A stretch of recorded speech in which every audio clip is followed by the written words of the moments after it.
Fire, I hear it. My apartment burned. Fire. Oh, your apartment's on fire? Yes.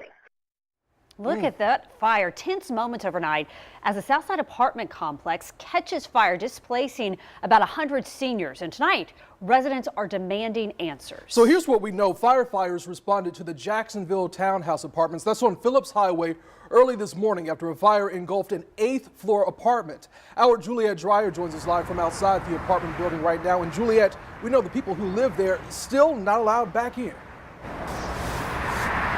Yeah, Anthony, that's exactly right. One woman who I spoke with earlier today said a firefighter warned her that they wouldn't be able to come back home until at least tomorrow. Now, this is the closest that we're able to get to that apartment complex, but as we zoom in here behind me, you can see a large dark spot on the side of the building leading up from the 8th floor where that fire started all the way up to the roof.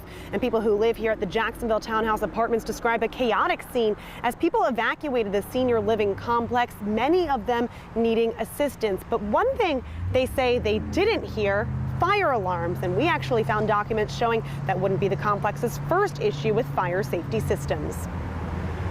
I can't go home. James Harrison waits for his son as other residents of the Jacksonville townhouse apartments load buses to a nearby Red Cross shelter. Harrison is among the 100 people temporarily out of a home after a fire broke out on the 8th floor early Monday morning. Many of them elderly, needing medication and assistance out of the building. It remained primarily a terrifying and frightening ordeal for the individuals that were involved, but fortunately, no fatalities reported here and no critical injuries.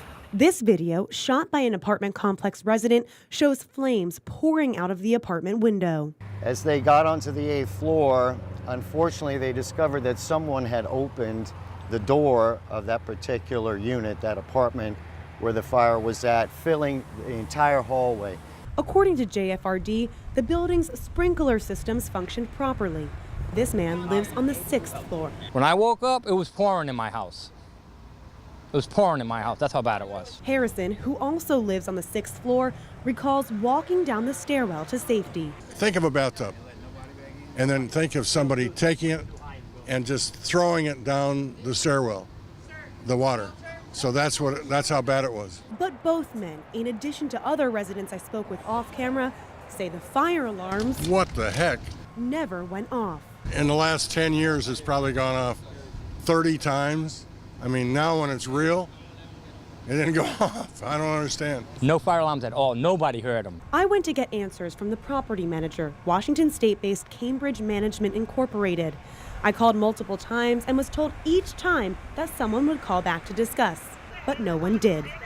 JFRD says part of the state fire marshal's investigation will be to determine whether the alarm sounded, but firefighters on scene did not see or hear fire alarms.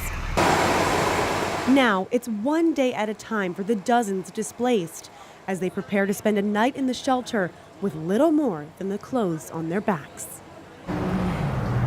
Now, within the past 20 minutes or so, we actually did hear back from Cambridge Management, and they said, quote, "It is management's understanding that all fire sprinklers and smoke alarms worked as intended." Now, the state fire marshal says at this point the fire appears to be accidental. There is no indication of foul play or suspicious activity. Now, coming up tonight at 6 o'clock, we're looking into this property's history, and we'll tell you what problems past fire inspections have found. Live on the South Side, Juliet Dreyer, First Coast News on your side.